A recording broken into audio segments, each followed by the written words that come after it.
Welcome to Mysterious Goings On. We're going to get right to the show after these messages.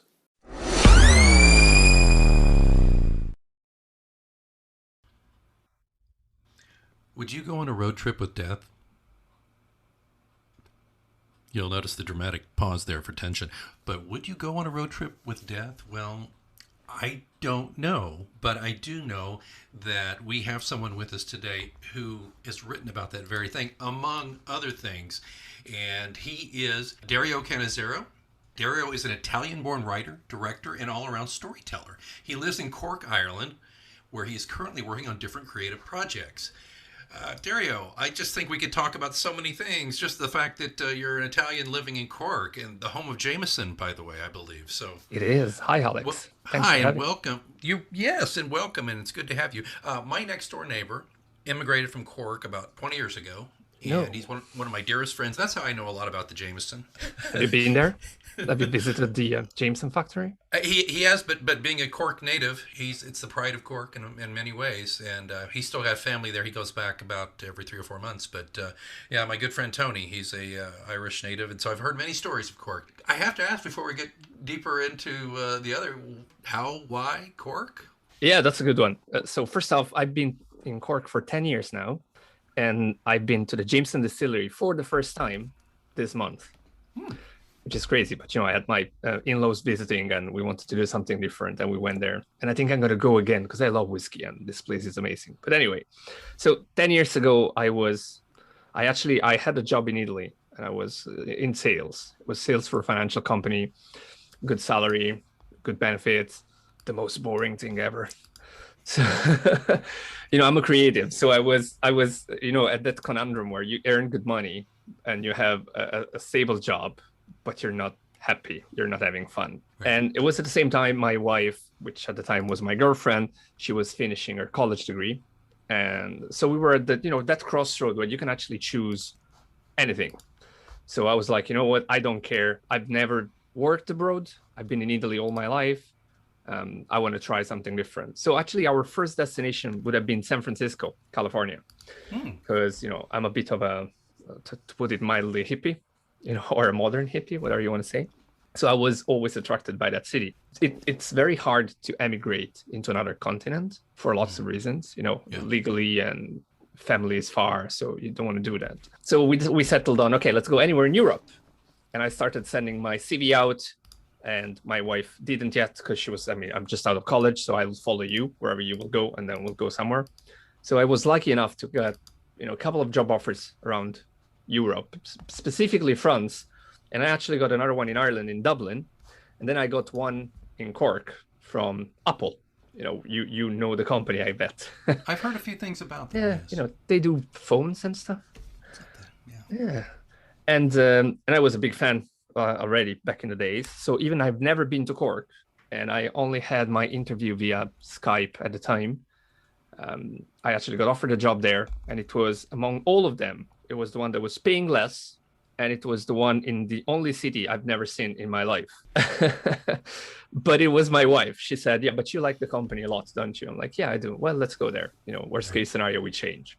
My wife, she's very important in this kind of, she's very pivotal for me. Sometimes I'm at a crossroad that I don't know where to go, and she doesn't even choose for me, but she, just slaps me a little bit. And then I regain my bearings. I'm like, oh yeah, you're right, I should do this. So eventually we landed in Cork, and we love it. I don't think, crazy thing, I don't think I'll ever move. I actually got the chance to go to San Francisco after a while with my job and everything, and I said no, because I was happy here. So yeah, that's how I ended up in Cork. Well, in San Francisco, my gosh, it's so expensive too. Oh my gosh. Beautiful but expensive, yeah. Beautiful but expensive, yeah. I've been there once, and same thing.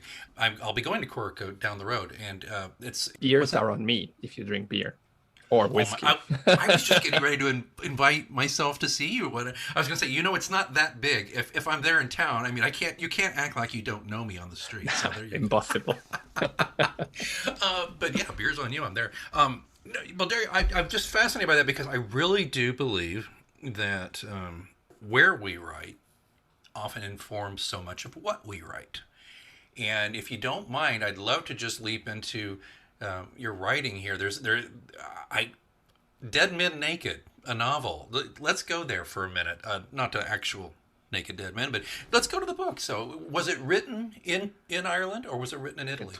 It was written in Ireland, and yeah, actually, the title can be misleading.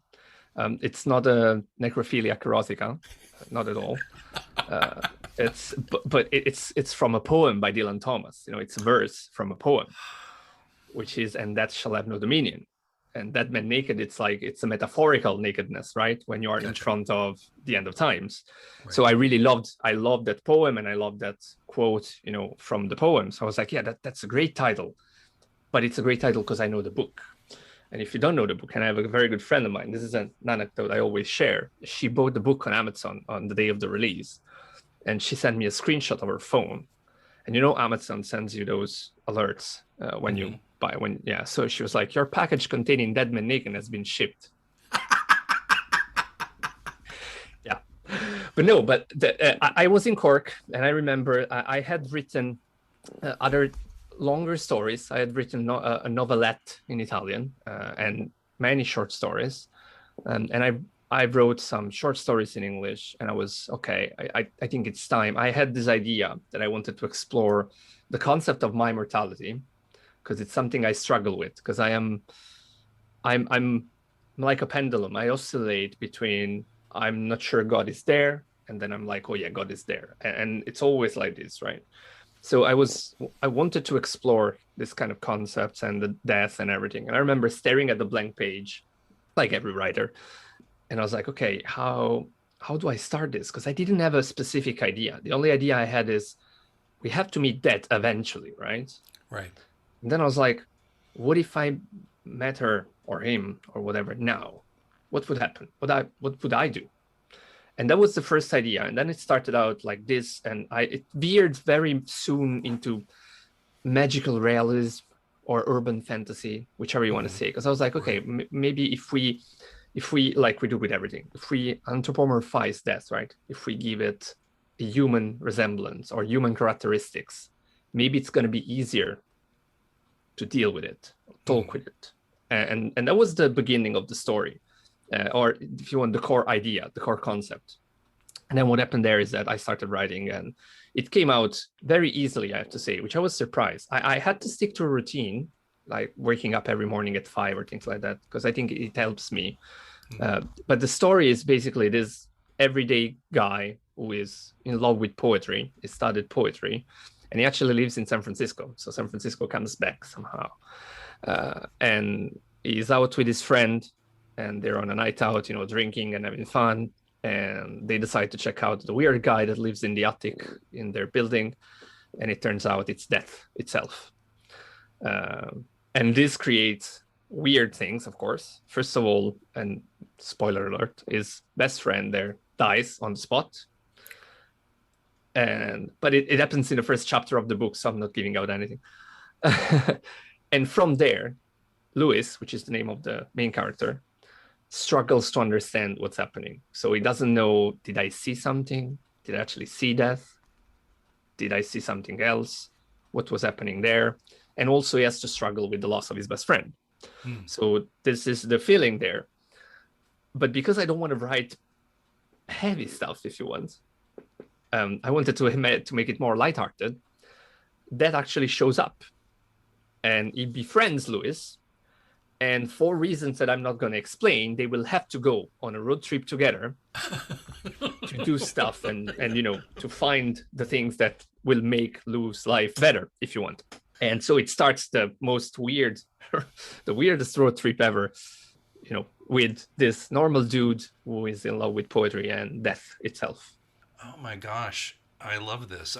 This is right up my alley. I love this. And so, as we rage against the dying of the light, as we all And I'm with you. The pendulum. I'm the same. And as I get older, I struggle with that quite a bit. But I'd love to read this. This sounds like not only interesting on the woo-woo level, but more. Listeners, you can't see Dario. I can. We have a little rapport here. He's got this twinkle in his eye. I can just imagine this is going to be a hell of a trip. Um, so let me ask you a little bit about you as a writer. I Mhm. see on your website, which is really great, and folks, there'll be a link in the show notes. Don't worry. That you also have I think it's an old VW van, and you got a surfboard and all that. Are you unusual on the out there in Ireland with your surfboard and your van? So surfboards, there's not many surfers in Ireland, but there's enough. So I don't want to say we know each other, but we kind of know each other because there's not many. Now with the pandemic in the past year and a half, there's a lot of people that took up surfing, so the lineup is a bit crowded. But I'm sure it's gonna dwindle down in winter time when the water is incredibly cold and only the Oh, brave will face it. But yeah, with the camper van, yeah, I have this VW bus, 1973 VW bus that me and my wife bought in 2018, and we're restoring slowly.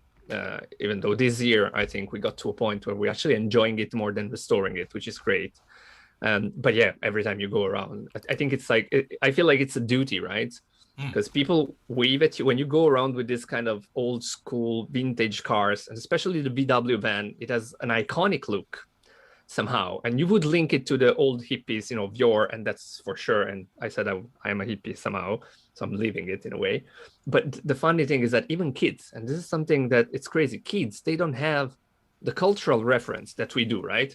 If you look at one of those vans, you either think of Scooby-Doo or you think of hippies.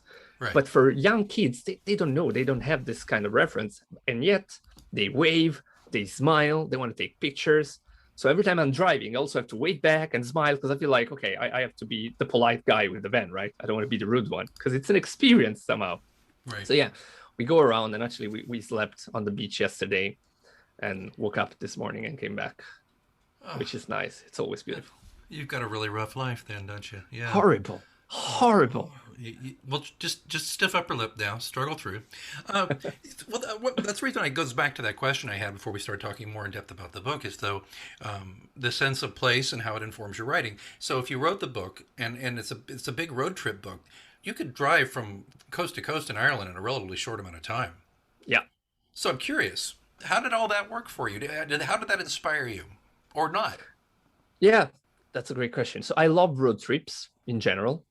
I love driving for pleasure or for if I have to drive for work, I'll get bored very soon. But if I have to jump in a car with a friend because we have to go 400 kilometers away to grab whatever, come in. Because I think when you're in a road trip, there is a dynamic between the two or three or four or whatever amount of people. You start talking in a different way. Because if you think about it, the car is a moving thing. So you are never in the same place at the same time. So you're kind of removed, if you want, from the space continuum, if you allow me to be a bit science fiction-y. Yeah. And I think it creates a little bubble. And my best conversations ever have always happened on a road trip. Even the small one, even to go for groceries with my father. And my father he died in 2015 when I was writing the book as well. So it played a part. But we didn't have this great relationship. It wasn't bad, but it was very old school, right? We didn't talk much.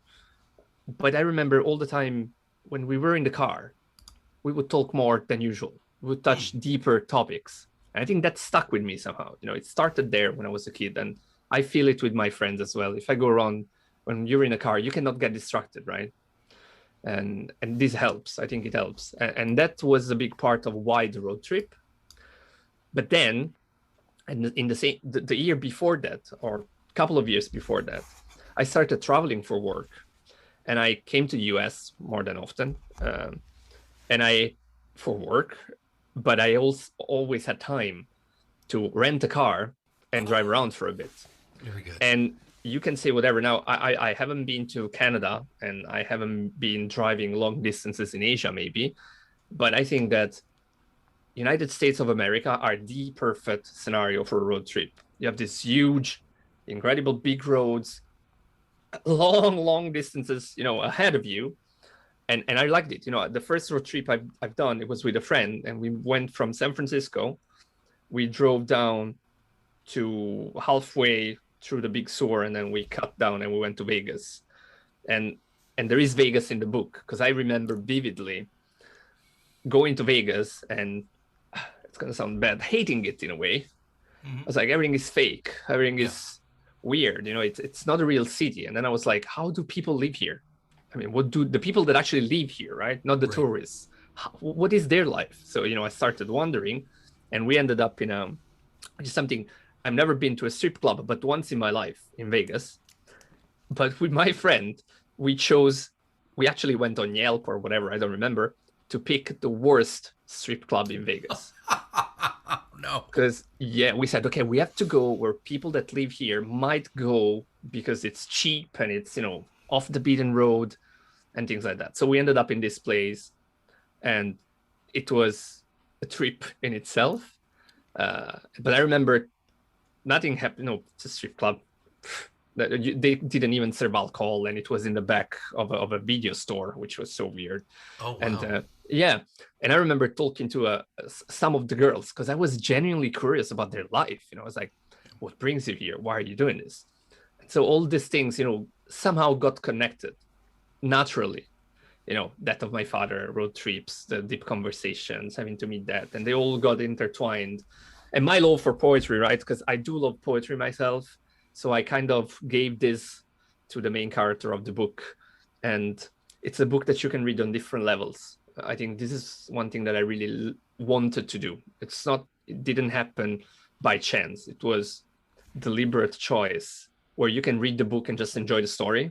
And it's funny, it has fun moments, it has good one-liners. So you can just read it and say, oh, that was a nice book. But if you get some of the references or the subcontext, then you can go to another level. And that was the hardest part for me, because it's very hard to go deep, but allow people to swim in the shallow water if they want to. It was very hard. Wow, I've never heard it described quite that way, but it's interesting. I as a writer myself, that's the tightrope I try to walk as well. You don't want to be pedantic, you don't want to be heavy-handed, but you want to have something there for both types of readers, I think. There's the reader who just hears road trip, let's go, and then there's the other one who's like, road trip, it's you're putting it to another Russian. Yes, exactly. But America, see, that's why I wanted to ask the question, because, and this is, I think, one thing that I think you hit it on the head. There's one very positive aspect of the American the American flavor, whatever you want to call it, is that wide open spaces. And lots of highways and lots of byways and off roads and things like that. So it's interesting. Since I first read Travels with Charlie by Steinbeck back when I was a very young man, the idea, right? Just the very idea. And then William Lee's Teat Moon, and then there's all these different road books. And that's one reason why I was very attracted to what you're doing when we booked you on the show, was to look at this, because I love a good road trip. I love it. Even the little brief parts of one of my favorite films, Local Hero, where the American is driving to the very tiny Scottish village, and they can't even keep going because the fog is so deep. They just have to pull over. And anyway, I don't mean to go on. Well, Dario, I like this, but I wanted to ask. From there, is this where you found an even tougher challenge? Is this where you went to short stories when you wrote this? Did you think, oh, I can't do another novel, or do I have this backwards? So, no, well, it happened somehow at the same time, because I was writing short stories back in Italy. And then I stopped for a while because I wanted to, I think that one of the challenges was to actually write in English. I always loved the English language. Italians would think, and this is a common sentiment that I've seen when I was back in Italy, that they would say that, oh, but the English language, it's not so nuanced as the Italian. It's actually not true. Honestly, Really? I speak both. Yeah. I'm like, okay, you don't know English language. So if you only heard English language by your English teacher or something like that, then no, you're missing a lot of things. And I think that one thing I learned is that every language will have different levels and different meanings for different words.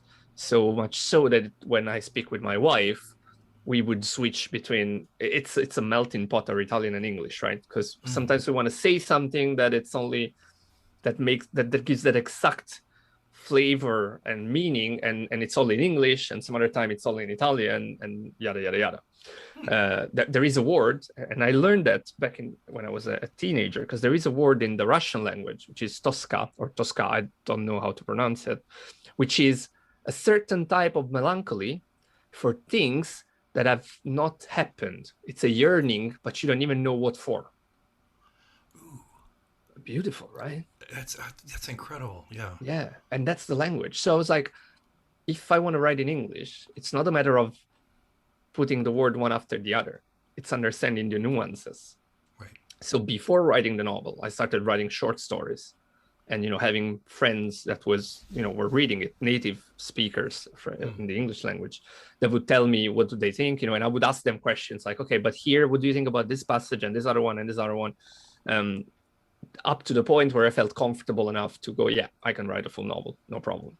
And I think it's an advantage, I would say now, because the way I looked at the English language, it had to be through an analytical lens, which a native speaker would not. So I had to go through that process, and and the comparison is purely for the logistical side of things, right? I'm a non-native speaker that wrote in another language and everything, but Nabokov, Lolita, Yeah. greatest book, one of the greatest book ever written. Yeah. It has some passages there that now that I know English, I would say very well, I recognize that are coming from the fact that he was not a native speaker. So I'm not comparing myself to Nabokov, please God, no. Please, but that would be super unfair to myself because he's one of the greatest. But I do see why it can be an advantage, because you might be able to do things that have a different sound and are more, I want to say, original maybe, than if you are used to the language all the time. You took the question and ran with it because this is where I wanted to go. And I wanted to ask you what I thought was going to be kind of a simplistic, childish question, but I'm going to ask it now because I think you've given me permission. Because you talk about nuance, right? The English language. I Some people call them dad jokes here, which but puns, which some people think are the lowest form of humor. I don't agree with that. But I love double meanings. I love entendre. I love playing with the language. I love saying one thing, but depending on who you are, you're going to read it one way or the other. And that's what I'm speaking about. So is that not evident or not available to you in Italian? No, there are. We have the same, right? And it's the same. So, but I do see there are different things. Like one thing that might have a double entendre in Italian might not have it in English, and vice versa. So there's always you have to walk the line, and I think language is the key to unlock the culture. Definitely, you cannot really understand the culture if you don't know the language. And this is true for everything, right? Right. And for me, I really saw it coming to life, this kind of thing, once I actually was mastering, if you want, English in a way where I was able to comprehend all the shades of the culture. And that came in handy because, in the beginning, I would not understand some of the things, even though they were in plain English. But there is a certain nuance, or shade that unless you know the culture, you won't get it. But if you don't know the language very well, you wouldn't get it anyway. So I think it's great. And that's why I felt, oh, that's beautiful, because now I can unlock a lot of different cultures, but it's terrifying at the same time because I'm very curious, right? And now I know for sure that I will never really understand a French person or a German person or a Japanese person 100%. Right. And I don't have that with my English friends. There is a common subtext which is bonded by the language that we all speak, and it helps us understand each other on a deeper level than just saying words and receiving them. Two things on that, if I may. So that's on American Netflix. It's available. I don't know if you've heard of it. Have you ever heard of Midnight Diner Tokyo Stories? It's about a tiny. I haven't. Okay, it's Japanese, and Cool. it's subtitled, and your point about not fully understanding the culture because you're not a native speaker is so evident to me. But watching it, hard to describe. But I think it's a hugely popular show in Japan, and it opened a side of Japanese culture to me that I had no clue existed, and just on how normal people speak and think, and there's certain things that go on in Japanese society I had no idea about. I mean, they're very open about porn, for example. Weird porn. Yeah, it's very weird. Oh, and they go some of the episodes. I mean, go right into some stuff. But that's not the point. So there's that. So I watched that, and then the other day I watched a Danish film that won the Best International Picture Oscar with Mads Mikkelsen starred in it, and the English title is Another Round. I think it's called Druk, or Drunk or whatever. It's a Druk in their language. But watching that, the subtitles, and that movie is an examination of four friends who believe that, well, maybe if we drink throughout the day and are slightly buzzed throughout the day, we'll be better people, better professionals. And it starts funny and that kind of thing, but then it goes into this thing. But the point being, I get this window into these societies that I think you're kind of talking about, just watching these subtitled films that are kind of covering this. And I realize films and TV shows are not real life, but I still think that they're a mirror that are held up to their culture. They are. So I guess to me that what you just said really reinforces the kind of the head scratching thing I was thinking, because I really thought I understood or had a good handle on cultures, and I clearly didn't, just watching their entertainment. So I guess the just to circle around to the real question here, though, is there a aspect of Italian culture that, now that you have extensive travels and have been around the world and you're familiar with Americans, we'll just have you speak for what you've seen in America. Is there a huge misconception about Italy that Americans have? Well, yes and no. So there is, in the sense where I wish we were all, drinking wine and coffee all day, sitting in a cafe, and that would be amazing. We don't. So there is an incredible aspect around la dolce vita, which is this beautiful way of life, which I'm super happy. I lived in Italy 27 years because, come on, it's a great country.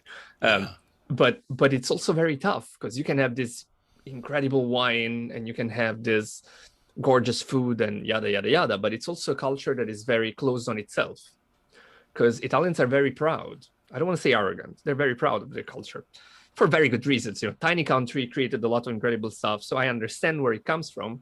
Kind of ruled the world for a while. Kind of did. The known world, yeah.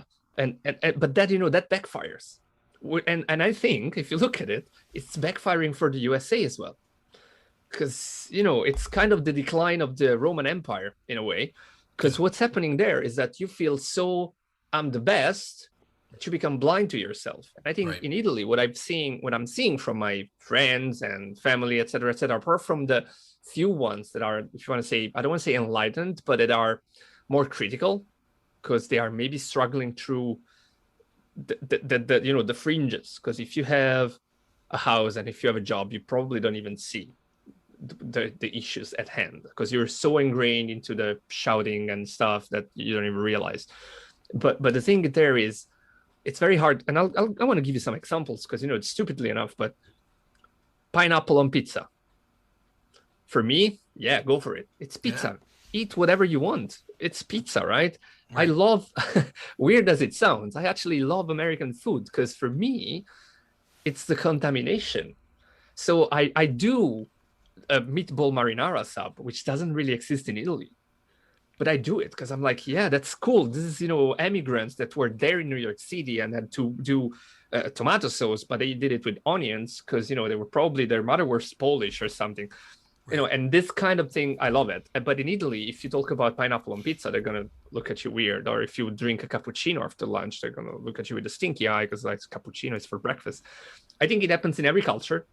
It's not just Italy.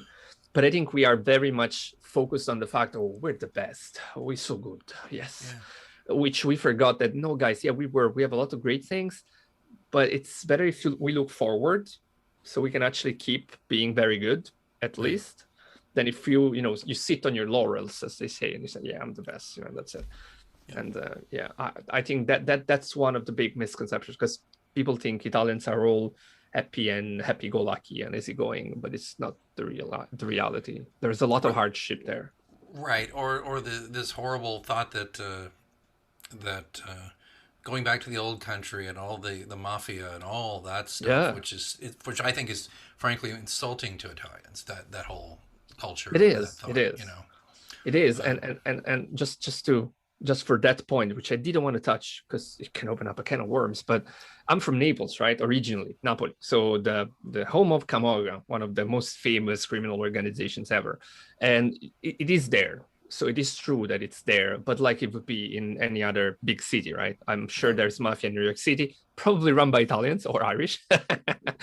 I can do that. I live in Ireland and I'm Italian, so I can do this joke. Uh, but the thing is, it's not as terrible as it sounds. And one thing that I'm hating right now is that it's being glorified through TV shows. Yeah. There's been this huge Gomorrah TV show and the books and everything, and they're, instead of being a j'accuse, against this thing, I can actually see young people being attracted by that kind of thing. Like, I don't think you're having the effect you wanted to have with that TV show and that movie and that book. Right. And I don't like it because again, people are profiting on something that is an issue, and I don't really like that. Yeah, we had an author of one of the definitive books on The Sopranos TV series here last year, and it's a great book. It's a great series. And there was an episode, I recall this, where one of the mafioso goes back to Italy, and he's the typical, and I mean, he gets the stink eye from everybody. I bet it does. Which I loved. I love that they showed that, because I was like, good, because I love the show very much, but I saw a lot of Americans who were getting the wrong idea, and I also saw a lot of Americans who were glorifying the anti-hero a little too much. Yes, I agree. And can I? Okay, Alex, this is a exclusive confession for you. Ooh, here we go. You were in the mafia, weren't you? No, I never.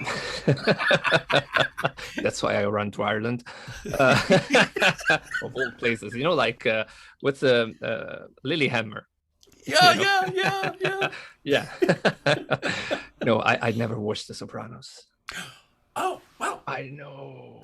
It's not everybody's bag, but it's no, but I never started it, so I'm sure I'm gonna love it, because a couple of friends told me, yeah, you have to watch it, and I'm a big sucker for TV shows and movies, because that's the other topic we might touch, right? But yeah. Yeah, and it's a great segue, because I know I've eaten up so much time about the language. And folks, we're going to have to move past this short stories, but there is a wonderful anthology of Dario's short stories. It's called Of Life, Death, Aliens, and Zombies, which is another reason I wanted to speak with you, because I'm all over that stuff. But I have to ask you, though, if you don't mind, please, in the waning moments here. So you're into film now. Tell us about that. I am. So yeah, so that in the beginning, you read the beautiful introduction for me, thanks, and it says, all around storyteller. Mm-hmm. I've consciously realized very late that I was a storyteller, in the sense where I don't care about the medium. I just want to tell stories. Right. And I knew it, deep inside me, because when I was younger, I was always, I'm going to be a writer, and then I want to make a movie, and then I want to make a comic book, and then I want to write songs, and all these kind of things. And I didn't, for the longest time, I thought I had to choose. I thought I was like, no, you either are a writer, or you write comics, or you write songs.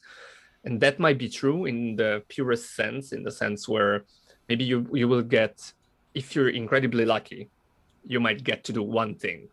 Yeah. That you love in your life, and like properly, and it's gonna give you bread on your table or things like that. So maybe it's true in that sense, but that doesn't mean that you cannot do everything else, right? So what happened is that 2018, and it was right after I launched Dead Man Naked, right? And I did everything by myself there, because there is one peculiarity in that book, which is I don't use quotation mark in that particular book. Again, just because I like to be compared to the big ones, so I can come out devastated, like Cormac McCarthy or people like that. So I mean, come out devastated. Why not? I don't want to be compared to the to the poor guys. There's no way of leaving. But anyway, but and this is only because I do think that that story needed that kind of format.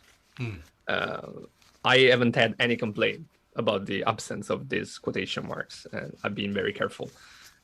But that was the point. So I did everything by myself. It was a hard book to write, and I had a mental breakdown because I think it was due to everything.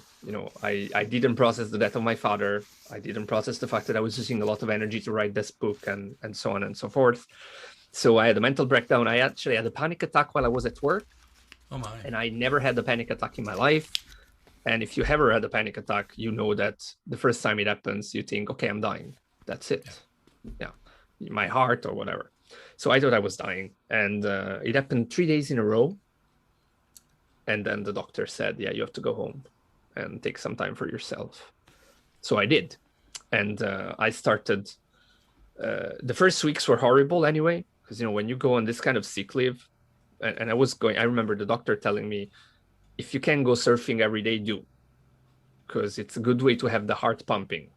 And we want that in the sense where you won't feel your anxiety because your heart is pumping for other reasons. While if you're sitting at home, you will feel the chest beating anyway. So it's like, do some sport. So some people might think, oh yeah, he's surfing every day. Huh, what a life, yeah, he's sick. I know some people might think of it, and but it's not true. Like the first 3-4 weeks, I would be sleeping every day and I would be anxious, and it was horrible. I didn't have any bearing on reality. So it was very bad. But after the first 3, 4, 5 weeks, and I started going to a counselor right away, like a psychologist, to figure out, to help me. And I think it's very important because, if your finger hurts, you go to the finger doctor and things like that. Right. But if your head hurts, people don't really go to psychologists. Maybe in the US a little bit more. But in the old world here, it's still seen as a stigma somehow. So, and one of my best friends, first thing she said was, "Oh, so now you're the proper writer with the psychologist cliche. You go to therapy and you're going to say my therapist." And I was like, yeah, probably I will. I don't care. But yeah. So the point is, I had more time to write. I was more available to the muse, let's say.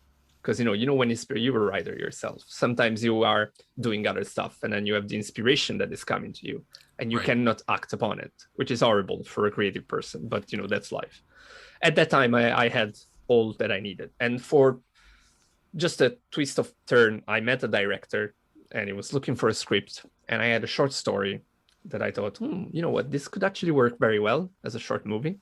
So I made this short story, which was unfinished at the time. So I finished it as a script directly.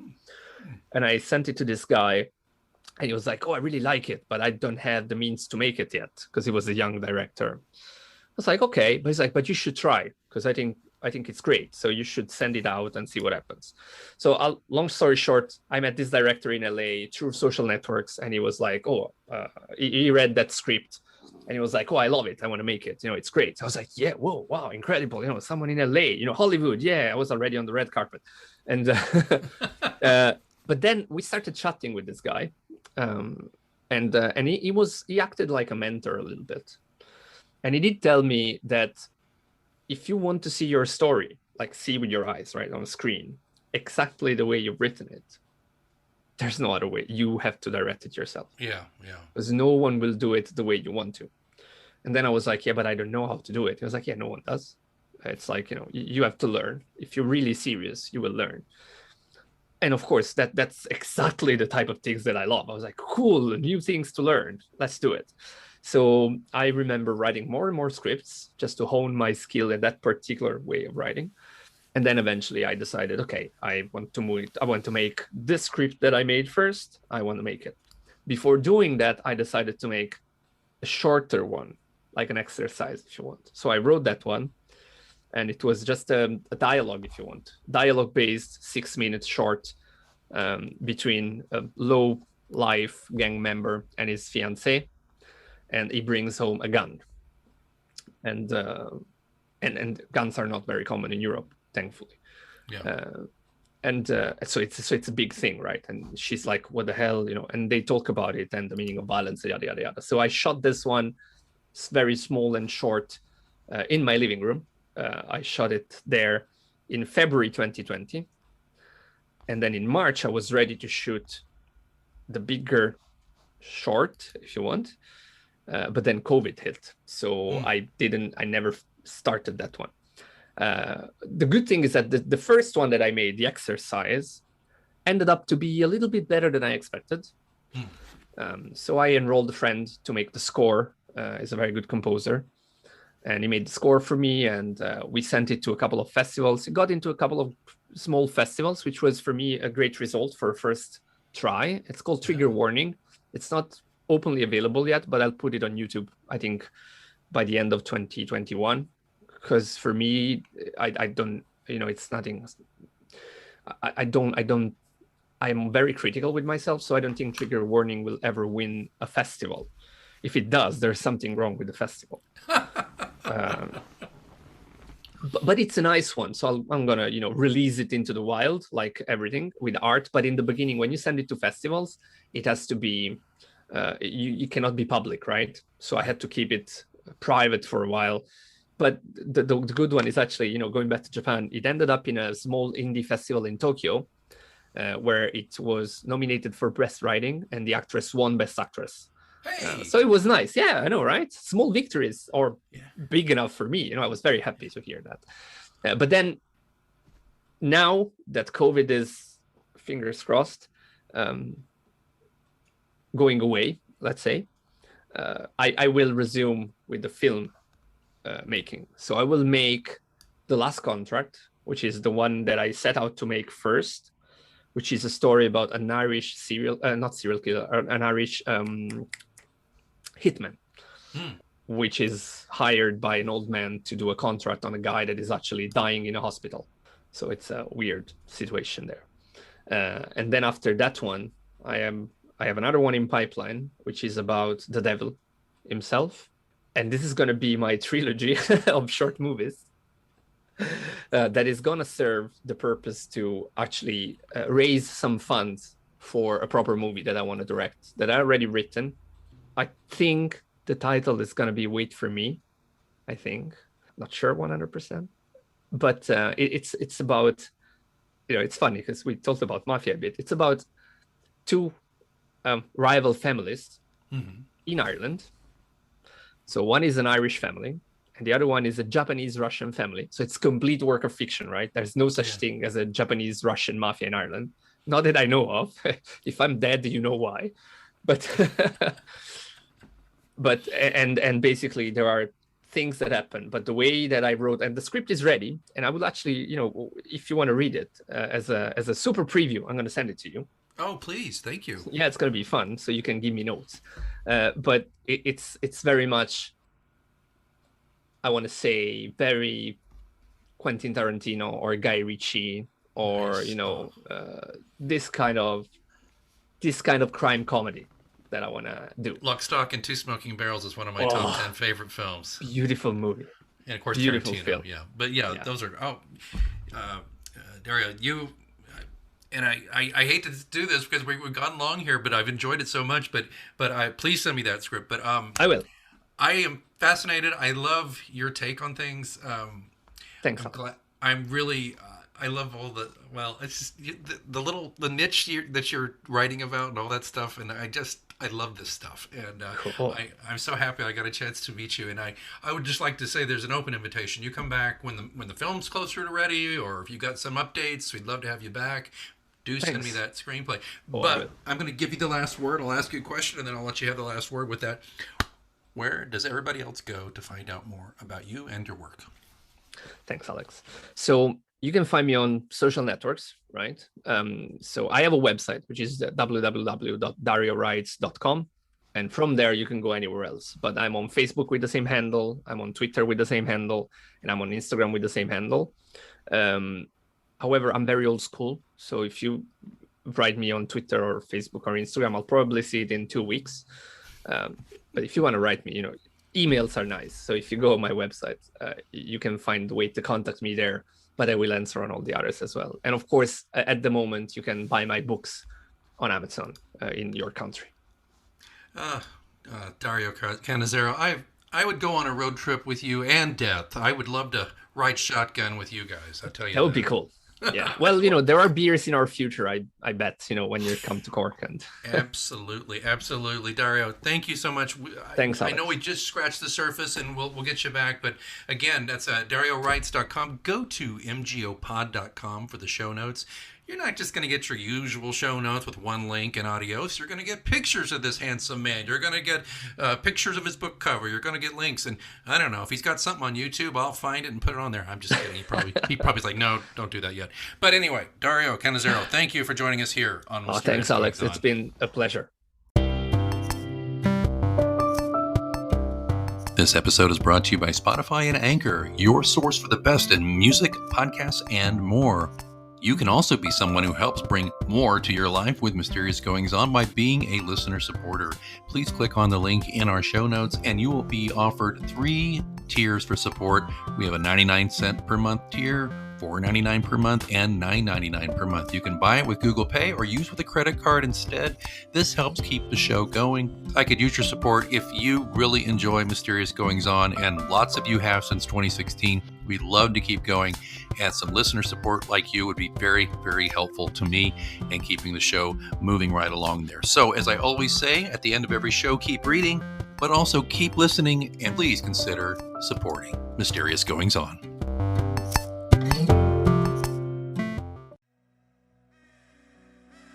Thanks so much for listening to Mysterious Goings On. Don't forget we have a complete archive of all of our interviews, monologues, updates, live readings, dead readings. All of that stuff is available at mgopod.com.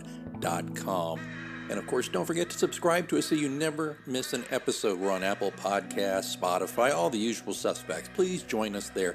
Again, don't forget, mgopod.com also has links where to find me on social media and how to get in touch in case you want to be a guest here on the show. Well, I think it's time that I move on for this week, but until next time, keep reading.